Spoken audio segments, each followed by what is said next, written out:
नमस्कार, मैं अंजना और आप देख रहे हैं गोल्डकॉन न्यूज। आइए शुरुआत करते हैं आज की खास खबर से। गुजरात सूरत ग्रामीण एलसीबी ने एक अंतर्राष्ट्रीय चोरी नेटवर्क का भंडाफोड़ किया है। जिला एलसीबी ने पूरे भारत से मोबाइल टावरों का बेहद कीमती सामान चोरी कर दिल्ली सप्लाई करने के नेटवर्क का पर्दाफाश किया था।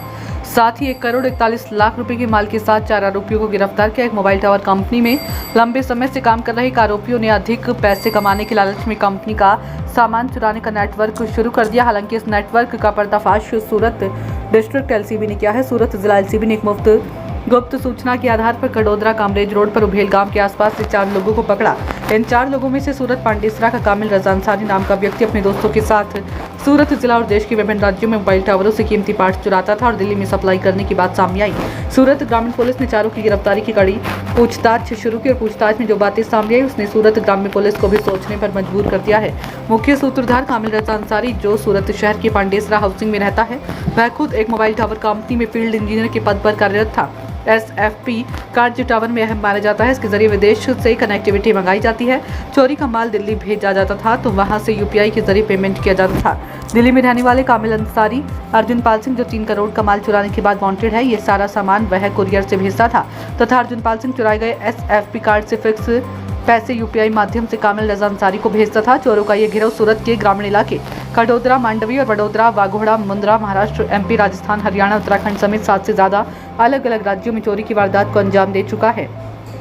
फिलहाल सूरत ग्रामीण पुलिस ने इन चारों के पास से SMP कार्ड, मोबाइल और नकदी बरामद की और 1 करोड़ 41 लाख रुपए का माल जब्त किया है।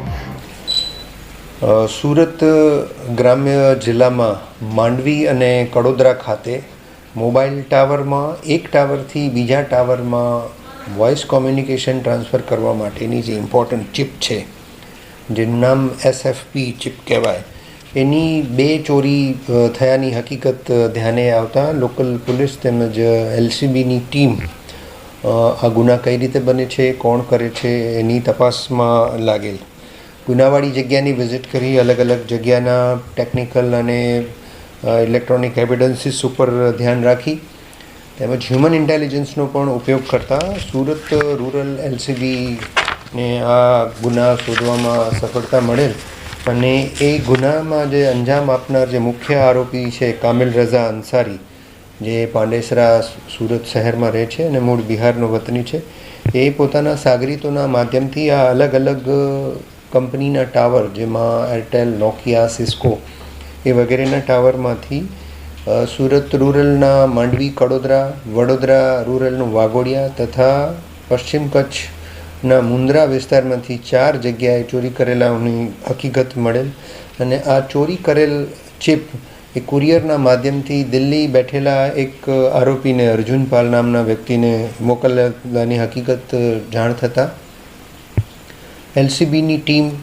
દિલ્હી ખાતે જઈ અને એની તપાસ કરી અને જ્યાં રહેતો હતો એ ફ્લેટમાં સર્ચ કરતાં અનેક ગણી ચિપો, 60થી વધુ ચિપ અને 2 માસ્ટર ડિવાઇસીસ પણ મળેલા છે, એ પણ પોલીસે કબજે કરેલા છે અને આજરોજ ઉંભેડ ગામ પાસેથી આ મુખ્ય આરોપીની પણ પોલીસે અટક કરેલી છે। આ સાથે સાથે ભારતભરના અનેક રાજ્યોમાં પણ, જેમ કે મધ્યપ્રદેશમાં ઇન્દોર અને ભોપાલ, મહારાષ્ટ્રમાં મુંબઈ અને સોલાપુર વિસ્તારમાંથી, કલકત્તા, બેંગ્લોર, રાજસ્થાન, હરિયાણા, હિમાચલ પ્રદેશ અને ઉત્તરાખંડમાંથી પણ આ ટાવરની ચિપની ચોરી કરેલ છે અને સંબંધિત સ્ટેટને અત્યારે પોલીસ દ્વારા જાણ કરવામાં આવી રહેલ છે।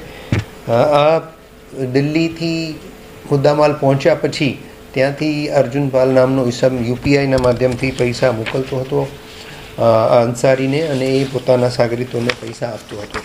આગળની તપાસ સુરત રૂરલ LCB કરી રહેલી છે અને આમાં આરોપી નિતેશને પકડવામાં પશ્ચિમ કચ્છ ભુજ ના ઇન્ચાર્જ SP અને એમની ટીમનો પણ ખૂબ સારો સહકાર મળેલ છે। ધન્યવાદ। અર્જુન પાલે કેટલા રૂપિયા અત્યાર સુધી ટ્રાન્સફર કર્યા એવી કોઈ માહિતી મળી છે LCB? એક રફ આઈડિયા છે પણ એની હજી ચોક્કસ તપાસ ચાલુ છે, જેમાં ઘણી બધી વિગતો અલગ અલગ જગ્યાએથી મેળવવાની બાકી છે।